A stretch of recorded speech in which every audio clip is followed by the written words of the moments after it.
Les amis, petite vidéo ici, je vais vous raconter une aventure. On vieillit un peu quand même. Je vous raconte.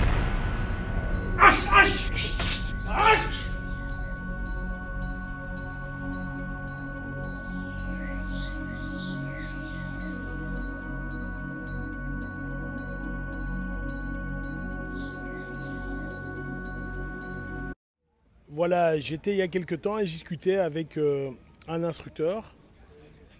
Et cet instructeur me dit: ah mais tiens Harry, moi je ne t'ai jamais vu t'entraîner. Et bon, il n'était pas instructeur depuis très longtemps. Et donc je réalise qu'en réalité il avait raison. Il a raison, je ne me suis jamais entraîné. Avec lui en tout cas. Ou pendant qu'il était là. Et évidemment, on a eu les 2 ans Covid. Avant les 2 ans Covid, si vous vous rappelez, j'ai eu le tendon quadricepital cassé, puis effectivement le cancer, etc. Aujourd'hui, j'attends le mois d'août pour avoir un PET scan qui va déterminer si oui ou non le cancer est parti, ou s'il n'est pas parti, à quel degré je l'ai encore. Mais honnêtement, je me sens en très bonne forme, donc il n'y a pas de problème.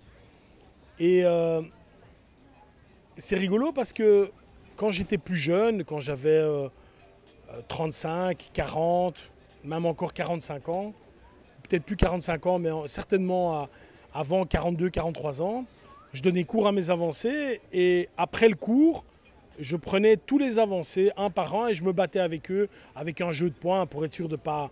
Bon, le but c'était surtout pas de blesser. Si vous êtes un instructeur, il faut jamais blesser l'élève qui est en face.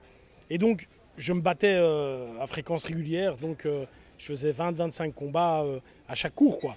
Combats très courts de 10, 15, 20, 30 secondes chacun, évidemment. Et c'était un rituel, les élèves aimaient bien, et pas mal de ces élèves sont devenus instructeurs. Mais je dois me rendre compte que j'ai une nouvelle génération d'instructeurs qui sont devenus instructeurs il y a 2-3 ans, qui eux, finalement, ne m'ont pas vu m'entraîner, simplement parce que les circonstances, tout d'abord, quand ils sont élèves, évidemment, ils ne me voient jamais m'entraîner, puisque là, quand je vais m'entraîner, je vais plutôt en Israël, etc. Et puis les blessures et le Covid ont fait que, bon, voilà, c'était plus possible. Enfin bref, il y a Gabi qui est revenue, il y a eu un stage, j'étais en forme et j'ai pris 2 dames. C'est un travail VIP, machin. J'ai pris 2 dames qui toutes les deux ont un certain âge, pas trop vieilles, mais encore, elles sont toutes les deux en super forme, évidemment, 2 instructrices. Mais tous mes autres instructeurs, les plus forts, étaient entre eux, bien sûr. Enfin, c'est comme toujours, ça, il n'y a pas de problème. Et je me suis entraîné 2 heures. Cette semaine-là, Gabi a fait un camp militaire en Belgique. Je me suis entraîné 3 fois 3 heures et 1 fois 2 heures. La raison est la suivante, c'est que j'ai encore un problème à la hanche et que comme je reviens de mon cancer, faire 4 heures d'affilée, je ne voulais pas le faire. Je ne voulais pas trop me fatiguer. Et piano piano, lentano. Et donc je me suis entraîné. Et malgré le fait que je m'entraînais avec des dames, qui travaillaient très bien, il n'y a vraiment aucun problème, moi je travaillais horriblement fort. Donc j'étais vraiment à chaque frappe, bam, bam, bam. Je travaillais le plus fort que je pouvais, en contrôlant bien sûr, mais de manière très agressive. Et la majorité des instructeurs qui étaient là étaient étonnés de voir que finalement, j'étais encore capable de le faire. Ça me fait rire d'ailleurs. Mais voilà, on vieillit parce que finalement, je me rends compte que ces gens n'avaient plus d'idée, où il y a pas mal de gens qui sont des nouveaux instructeurs, qui n'ont pas d'idée que Harry... ce qu'il demande aux autres, d'abord je sais le faire, ça c'est une première chose. Ce que je demande de faire, je l'ai en général fait 1 million de fois plus qu'eux. Et si je demande aux gens de faire quelque chose, c'est parce que j'ai testé la chose.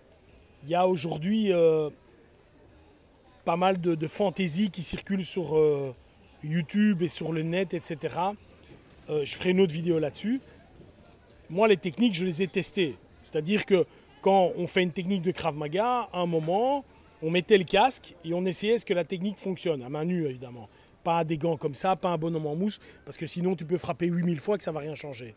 Non, non, tu mettais le casque, ou tu frappais au visage, ou tu frappais au corps, et on voyait directement si la technique fonctionnait. Et aujourd'hui, moi je peux dire que le Krav Maga qu'on pratique est un Krav Maga qui fonctionne bien sûr.